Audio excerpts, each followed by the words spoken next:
जय माता दी। नमस्कार, मैं हूँ एस्ट्रोलॉजर कृष्ण शर्मा। आप सबका बहुत बहुत स्वागत है मेरा ज्योतिष टॉक चैनल। आज हम जिस टॉपिक पर बात करने वाले हैं, एक तो जो है कन्फ्यूज़न लोगों में ये है कि अष्टमी कब है, नवमी कब है।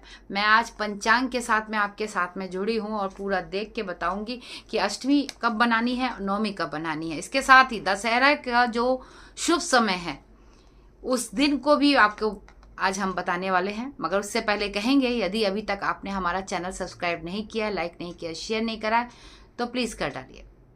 अब यहाँ पे हम बात करते हैं कि हम अष्टमी तिथि के बारे में। चलिए हम बात करते हैं। अष्टमी तिथि 10 अक्टूबर को लग जाएगी, थर्सडे को।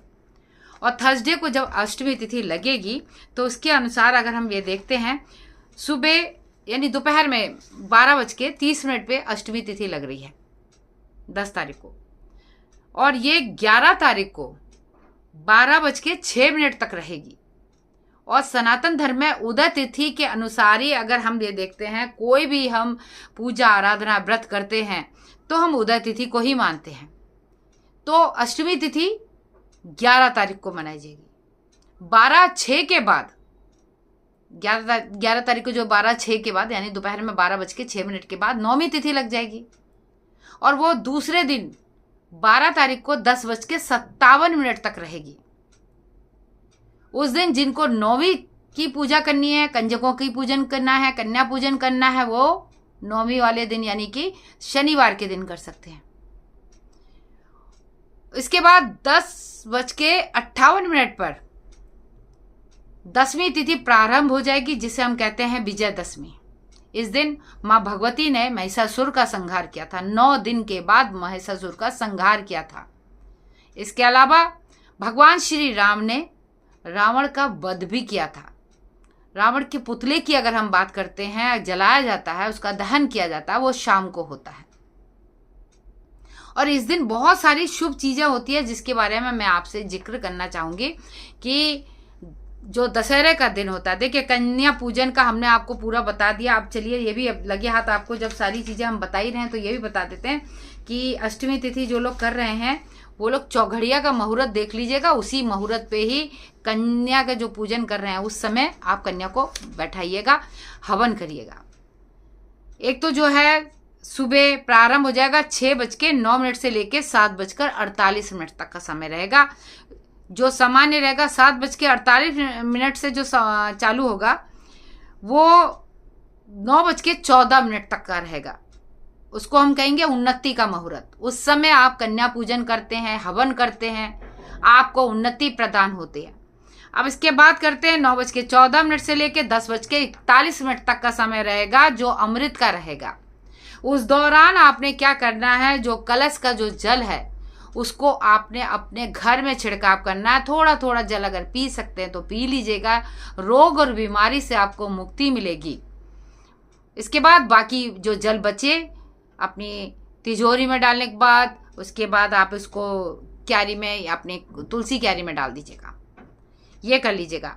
अब जो है दशहरे वाले दिन हम आपको बताना चाहेंगे कि कई लोग जो है दशहरा वाले दिन क्या करते हैं। दशहरे वाले दिन क्या होता है, कहते हैं अगर नीलकंठ ज्यादातर दिखता ही दिखता है, नीलकंठ पंछी जो होते हैं वो पंछी अगर आपको दिख जाए तो आपके लिए बेहद शुभ रहता है।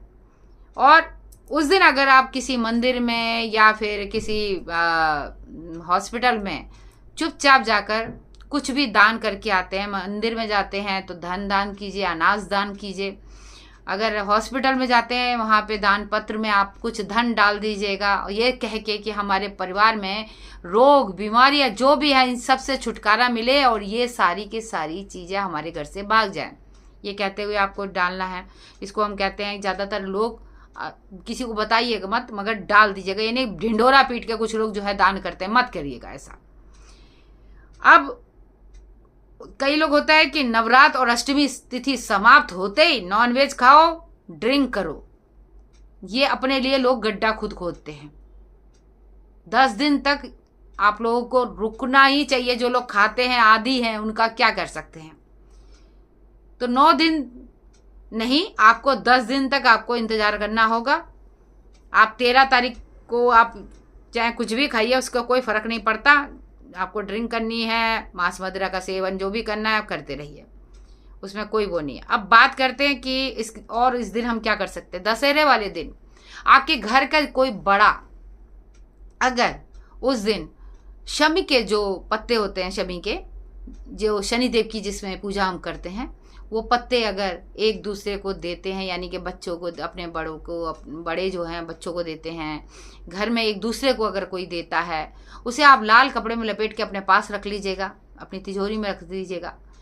माँ लक्ष्मी की कृपा होती है, आपको बरकत आपके घर में आपको देखने को मिलेगी। ये बहुत शुभ चीज़ होती है।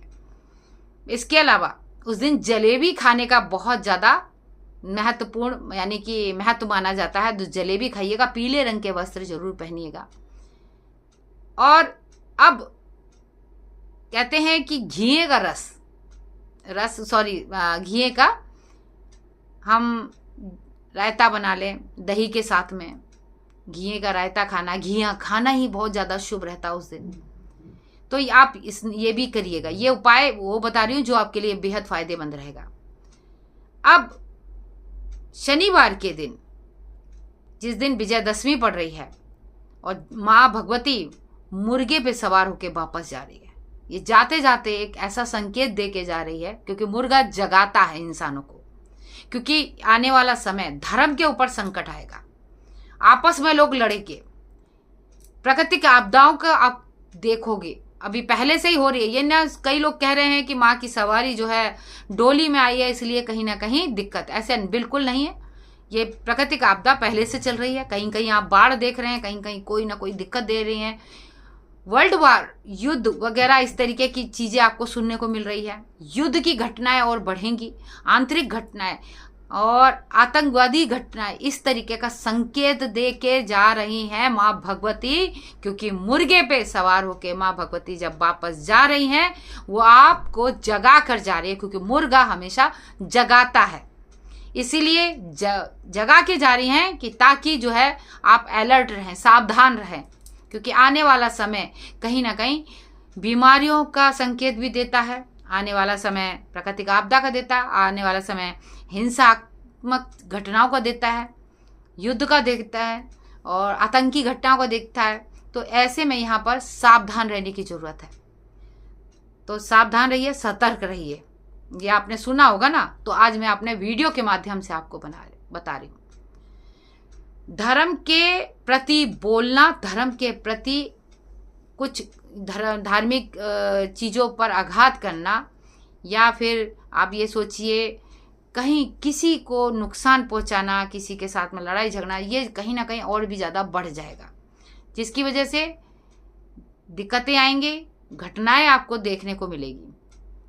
तो इसलिए माँ की सवारी मुर्गे की है, जाते जाते संकेत देके जा रही है। विजयदशमी का आपको कई लोग व्रत रखते हैं, कई लोग जो है पूजन आराधना करने के बाद दूसरे दिन विजयदशमी सुबह 6:58 पर समाप्त हो जाएगी। तो ऐसे में मैंने आपको बता दिया, अष्टमी तिथि 11 तारीख को मनाएंगे, नौवीं तिथि 12 को मनाएंगे, शाम को दशहरा मनाएंगे, और 10वीं तिथि का पढ़ना जो होगा वो सुबह 6:10 पे होगा। तो इस तरीके से आप जो है इस बार नवरात्रि का पूजा आराधना जो भी कर रहे हैं उसका समापन करिएगा।